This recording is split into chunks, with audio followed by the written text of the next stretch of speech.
बहुत समय पहले की बात है। एक सुंदर सा गांव था। नाम था सीतापुर। चारों ओर हरियाली, खेत खलिहान, नदी की कल कल बहती धारा और पक्षियों की मधुर चहचहाहट। उसी गांव में रहते थे रामू काका। उम्र भले ही 60 पार कर चुकी थी, पर जोश और मेहनत में वे किसी नौजवान से कम नहीं थे।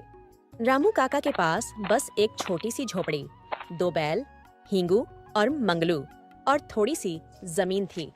लेकिन उनके पास सबसे बड़ी पूंजी थी, ईमानदारी और मेहनत। उस गांव का जमींदार भोला राम बड़ा ही लालची और घमंडी था। उसकी नजर रामू काका की जमीन पर थी। वह बार बार रामू काका के पास आता और कहता। रामू, अपनी जमीन मुझे बेच दे, मैं तुझे अच्छा पैसा दूंगा। रामू काका हंसते हुए कहते। भोला राम, जमीन मेरे बाप दादा की निशानी है। इसे मैं कभी नहीं बेचूंगा। भोला राम गुस्से में तिलमिला जाता, पर रामू काका अडिग रहते। एक साल गांव में भयानक सूखा पड़ा। न बारिश हुई, न खेतों में पानी। रामू काका की सारी फसल सूख गई।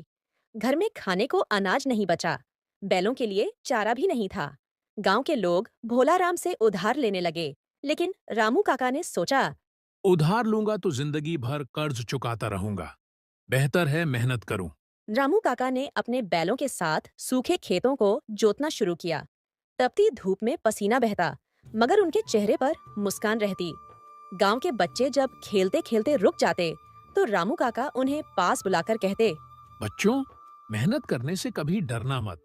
धरती माँ कभी किसी की मेहनत खाली नहीं जाने देती।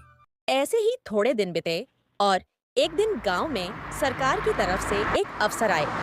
नाम था शिव शंकर बाबू। वो देख रहे थे कि कौन कौन किसान मेहनत कर रहा है। रामू काका की लगन देखकर वो बहुत प्रभावित हुए। उन्होंने रामू काका से पूछा। काका, सरकार की योजना के तहत जोताई के लिए पानी और बीज मिल सकता है, आप क्यों नहीं लेते? बाबूजी, कभी मौका नहीं मिला, न कोई समझाने आया। शिव शंकर बाबू ने तुरंत रामू काका का नाम लिखवाया। कुछ ही दिनों में उनके खेत में पानी आया, बीज और खाद मिला। अगले कुछ महीनों में रामू काका के खेत में हरियाली लौट आई। गेहूं और चने की फसल लहलहाने लगी। पूरे गांव में रामू काका की मेहनत की चर्चा होने लगी। भोला राम ने जब देखा कि रामू काका की जमीन अब सोना उगल रही है, तो शर्मिंदा होकर उनके पास आया और बोला। रामू भाई, मुझे माफ कर देना, मैं लालच में अंधा हो गया था। रामू काका हंसते हुए बोले। भोला राम, इंसान से गलती हो जाती है, पर अगर सच्चाई और मेहनत का रास्ता पकड़ ले तो भगवान भी मदद करता है। गांव के लोग और बच्चे अब रामू काका को आदर्श मानने लगे। काका हमेशा कहते। बच्चों, याद रखो, ईमानदारी, मेहनत और धैर्य से बड़ी कोई पूंजी नहीं। खेत की मिट्टी को प्यार दो, वो तुम्हें सोना देगी।